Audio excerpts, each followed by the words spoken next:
It does not mean that a robot is doing your surgery. That is a common misconception with robotic technology in total knee replacements. I am still at the bedside. I'm the one doing the surgery. The robot is something that we have used and are beginning to use more with allowing more precise cuts and allow us to give a more unique, personalized replacement. So it gives us real-time feedback in the operating room about your specific anatomy, but I am still at all times in control of the surgery, and the arm is never making any cuts. It's always me making those cuts, so I'm still very much in control and your surgeon.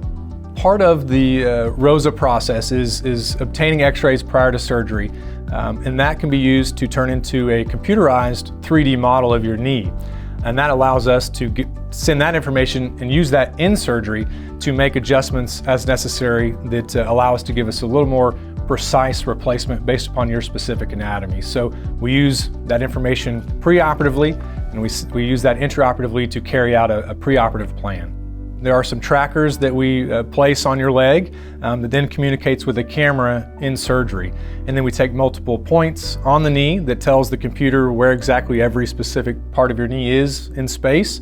And then that gives me real-time feedback intraoperatively of your specific anatomy and how things are tight or loose in the knee, and how I can make adjustments specifically based upon your knee.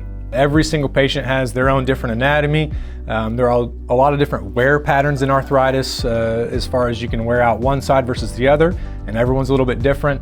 Everyone's soft tissue is different, so every surgery, despite everyone getting a knee replacement, each one is individualized to that patient and their specific situation and severity of their arthritis.